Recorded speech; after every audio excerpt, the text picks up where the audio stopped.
ബദർ യുദ്ധം ഇസ്ലാമിക ചരിത്രത്തിലെ സമുജ്വലമായ അധ്യായം. ഹിജറ 2-ാം വർഷം റമദാൻ 17 വെള്ളിയാഴ്ചയാണ് ചരിത്ര പ്രസിദ്ധമായ ബദർ യുദ്ധം നടന്നത്. യൗമുൽ ഫുർഖാൻ എന്നാണ് ബദർ ദിനത്തെ ഖുർആൻ പരിചയപ്പെടുത്തുന്നത്. അസത്യത്തിന് മേൽ സത്യവും അനീതിക്ക് മേൽ നീതിയും അധർമ്മത്തിന് മേൽ ധർമ്മവും ആധിപത്യം ഉറപ്പിച്ച ദിനം ആയതുകൊണ്ടാണ് ബദർ ദിനത്തെ യൗമുൽ ഫുർഖാൻ എന്ന് വിശേഷിപ്പിക്കുന്നത്. അഹങ്കാര ആർഭാടങ്ങളോടെയാണ് മക്കയിലെ ബഹുദൈവ വിശ്വാസികൾ ബദറിലേക്ക് പുറപ്പെട്ടത്. ആൾബലവും ആയുധശേഖരങ്ങളും അവരുടെ ആത്മവിശ്വാസത്തെ ഇരട്ടിപ്പിച്ചു. മറുവശത്ത് നബിയുടെ നേതൃത്വത്തിലുള്ള മുസ്ലിം സൈന്യം കാര്യമായ യുദ്ധസന്നാഹങ്ങളോ സൈനിക സജ്ജീകരണങ്ങളോ ഇല്ലാതെയാണ് യുദ്ധത്തെ നേരിടാൻ ഉറച്ചത്.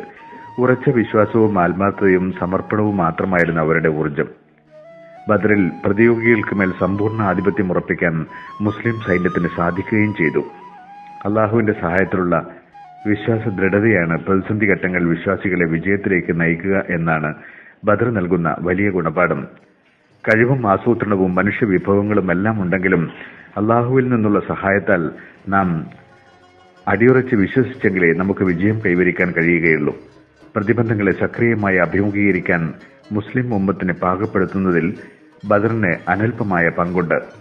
അബൂ സുഫിയാന്റെ നേതൃത്വത്തിലുള്ള വർത്തക സംഘത്തെ പിടികൂടാനാണല്ലോ നബി സഹാബികളും ഒന്നിച്ച് ബദറിലേക്ക് പുറപ്പെട്ടത്.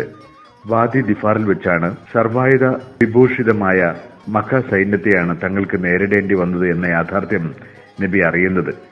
പതർച്ചയും പകർച്ചയുമില്ലാതെ നബി തന്റെ നേതൃശേഷി പ്രകടിപ്പിച്ച സന്ദർഭമായിരുന്നു അത്. അനുചരരെ അഭിസംബോധന ചെയ്തുകൊണ്ട് നബി അള്ളാഹുവിന്റെ തീരുമാനം അറിയിച്ചു. മുഹാജിറുകളും അൻസാറുകളും അടങ്ങുന്ന സഹാബികൾ നിരുപാധികമായ പിന്തുണയാണ് തങ്ങളുടെ നേതാവിന് നൽകിയത്. ഭൗതികമായ അനേകം പരിമിതി ഉണ്ടെങ്കിലും ഒരുമയുണ്ടെങ്കിൽ വിജയത്തിലെത്താമെന്നാണ് ബദറിന്റെ വിജയം തെളിയിക്കുന്നത്. അഭിപ്രായ ഭിന്നതകളെല്ലാം നിലനിർത്തി തന്നെ ജീവിത പ്രശ്നങ്ങളിൽ ഒന്നിക്കാനുള്ള പ്രചോദനമാണ് ബദർ നൽകുന്ന സന്ദേശം.